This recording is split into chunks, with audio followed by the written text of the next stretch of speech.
What level of concern do you have about your offensive line this early in training? It's way too early, Pat. I've been to training camps all my life, and ever since I can remember, the offense is always behind the defense at this stage of the game. I think the pieces that we added to the offensive line will help us eventually. I know it looks a little shaky right now, but I have a lot of confidence in this coach, and I think we'll be just fine there. John, are you glad now that it's over?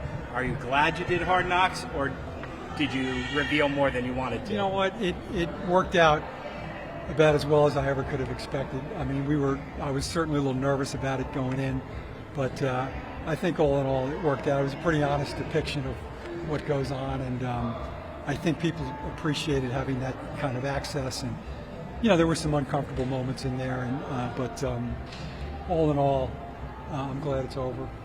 We saw you weren't necessarily on board with the plan to let Saquon walk. I'm just curious, does that raise the stakes at all, with Joe making that decision if it doesn't go well for you guys? Not really. Every year there's going to be a personnel decision that I'm not 100% in favor of, but at the end of the day, you let the general manager and the coach, particularly if they have a unified conviction, make the decisions, and then bitch about it later.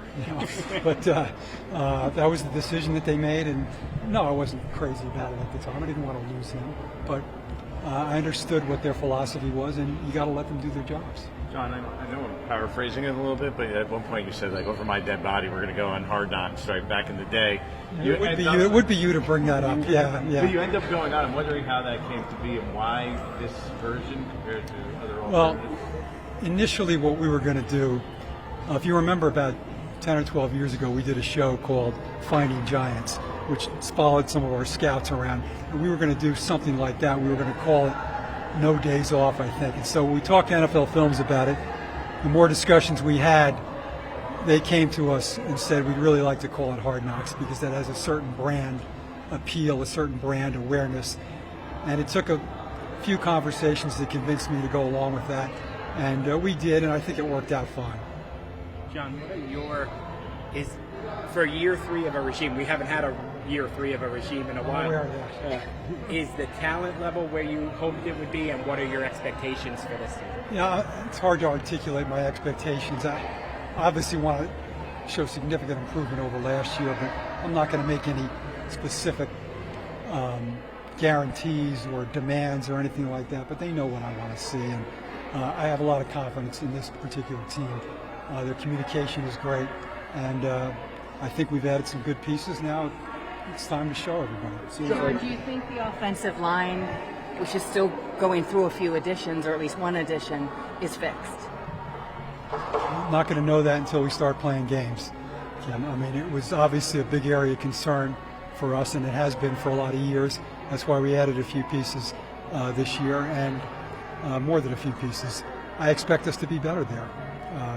But until we start playing games and showing that, that's just talk. Joe and Brian have continued to stress that this is a longer-term build and process. Is it okay with you to take baby steps towards a long-term improvement, or do you need to see a winning team this year? Yeah, I don't know how to quantify that. I want to walk off the field at the end of the season feeling like we're moving in the right direction. We really are. We've got a great foundation here, and there's every reason to be optimistic going forward. That's about as simple a way as I could say it. I have a question about today, not football. Talk about the partnership and what this means to the organization on your 100th year. Well, it's been a great partnership with them. The things we've been able to do in this community here, as I said a few minutes ago, between the Tackle Kids Cancer, between the hospital visits, between honoring HMH's frontline workers, that's very meaningful to us, and it's what our organization tries to be all about. John, you mentioned obviously the acknowledgement of the year 3 for this regime. Is there something that you see with Joe and Dave's, the way things have worked, that give you confidence that this is what you thought you would see but never did over the previous regimes? I would say there's several things. One, the communication between the two of them. They seem to be always on the same page, and when there's any kind of disagreement, they talk it out, and they're able to have that kind of communication. Two is that Joe's process is so thorough.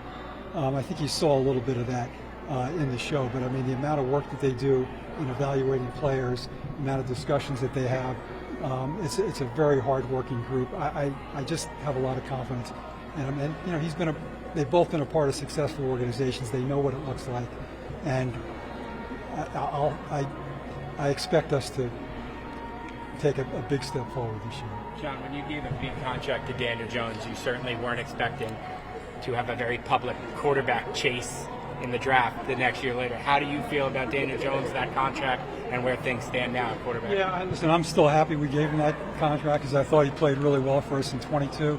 Last year he got hurt, and you know, let's be honest, when he was playing, we weren't blocking anybody. So let's give him a chance with a better offensive line and with some weapons around him to see what he can do. I was nervous about giving up too much to go and get a quarterback, but I was prepared to let him do that if that's what they wanted to do. We made a decision to stay with Daniel and add a weapon for him, and I think that's going to work out for us. You've seen playmakers come through this organization your entire life. I know it's only a couple days, but what are your thoughts on Malik Neighbors? I mean, I'm excited when I see on the field he's got some unique movement skills to him, and he's got a certain attitude about him, so I'm excited to see him once the game starts. John, I have a question about a former Giant employee. It's like the first year in 50 years Bill Belichick's not coaching. I'm just curious, what's your reaction? Like, are you surprised that he didn't get a job? I was very surprised, yeah. I was very surprised, but, you know, you're surprised every year by things that happen in the National Football League. But yes, I was surprised. Like, you believe he can still coach at a high level at his age? Sure I do.